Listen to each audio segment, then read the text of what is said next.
All right, let's jump right into this explainer on the cultural phenomenon of brain rot and the deep neuroscience behind our daily digital habits.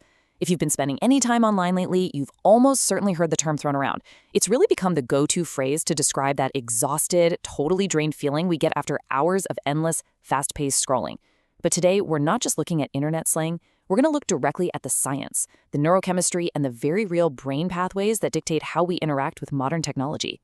So, I want to start by asking a question that I know many of us who have experienced this kind of digital fatigue are wondering.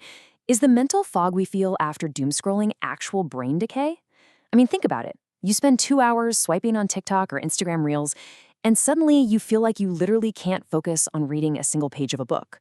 Is your brain actually rotting away? Well, here's the good news. Your brain isn't literally decaying. You aren't permanently destroying brain cells by watching short videos.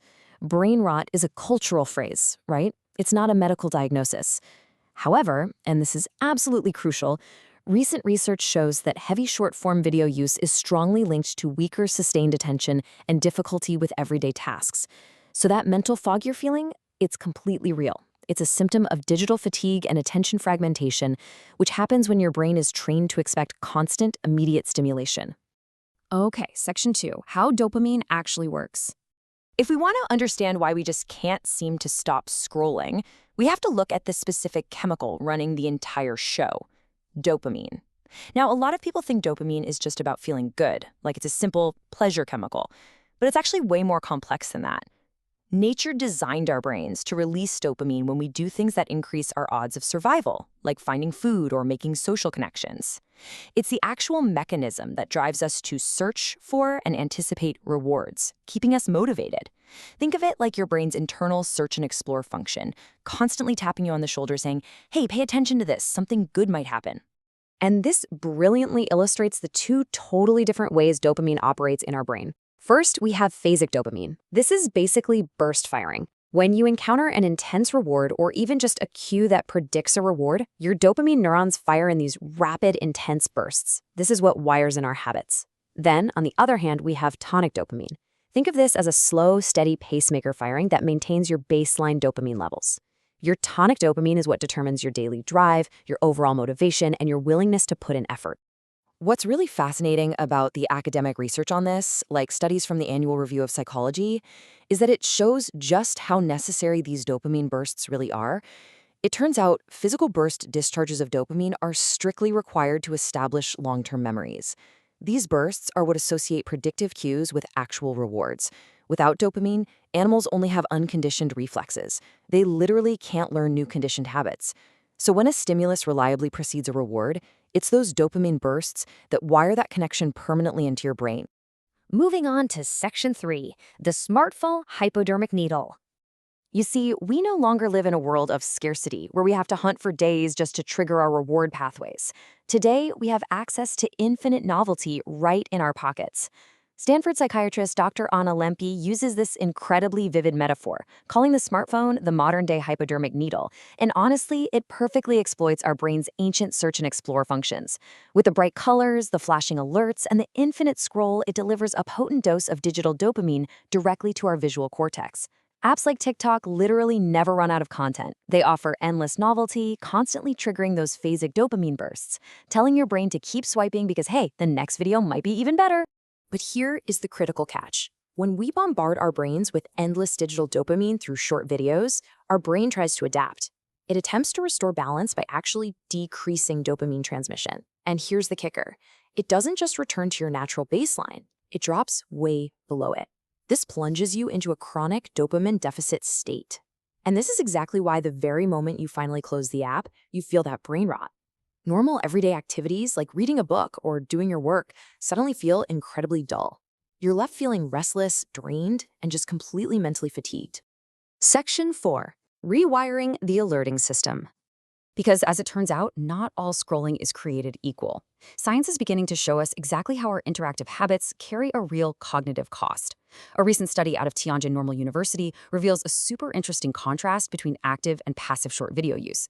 Passive use, where you're just sitting back and watching without interacting, actually showed normal brain connectivity patterns. But active use, which means you're constantly liking, commenting, and rapidly switching between videos, subtly taxes the brain. Functional MRI scans show that high active use strengthens a specific connection between regions of the brain that manage your internal thoughts and regions that evaluate external signals. And the result of all that? A measurable drop in alerting efficiency. Basically, the takeaway here is that highly interactive, multitasking style scrolling demands a small sacrifice in our basic readiness to respond to the outside world. Now, it's not permanently destroying your attention for good, but heavy active use makes your brain's alerting system less efficient at detecting sudden, real-world signals. You are essentially training your brain to be so highly tuned to rapid, personalized digital feedback that it loses just a bit of its edge when it comes to standard, real-world alertness. Section 5. Resetting your dopamine baseline. So now that we've diagnosed the problem, a dopamine deficit state combined with a taxed alerting system, how do we actually get our natural drive back? Well, we have to look at interventions that safely raise our tonic dopamine baseline. And get this, research indicates that cold water exposure can safely elevate your baseline dopamine levels by up to 2.5 times. That's massive.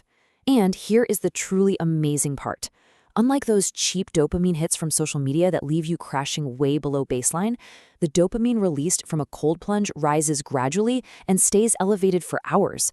It acts like a full neural reset, helping to restore your focus, your motivation, and a stable mood, completely without the jittery crash. Now, if you want to use cold plunging as a physical intervention to reset that baseline, you can't just go jump into a frozen lake on day one, okay? It's essential to follow a progressive, safe protocol. Start simple. Just end your regular shower with 30 to 90 seconds of cold water.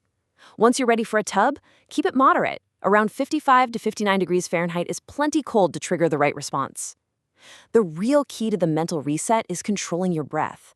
Slow inhales through the nose, long controlled exhales. And remember, more isn't always better here. Plunging 2 to 4 times a week is more than enough to build that stress resilience. I do have to emphasize a really critical medical caution here, though. Cold plunging activates a serious physical stress response.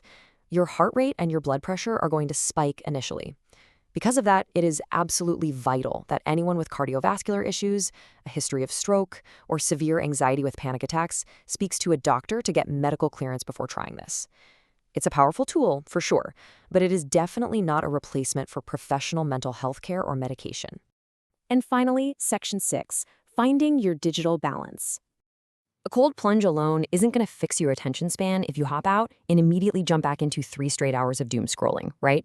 We need a holistic approach. You don't have to throw your phone in the ocean to beat brain rot. Practicing intentional digital hygiene really just requires a realistic dopamine detox.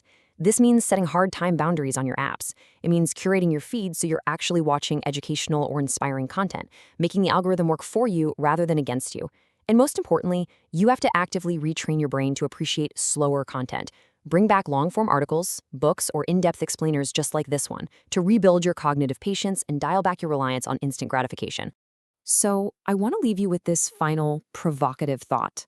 By understanding the deep mechanics of your own mind, the neurochemistry behind your habits, and the incredibly deliberate design of the apps in your pocket, you now have the power to decide who dictates your attention. The digital fog is totally real, but it's also completely reversible. Will you take the steps to reset your baseline and reclaim your focus? Or are you going to let the algorithm keep you constantly searching for that next swipe? Think about that the next time you reach for your phone. Thanks so much for joining me on this explainer, and I'll catch you in the next one.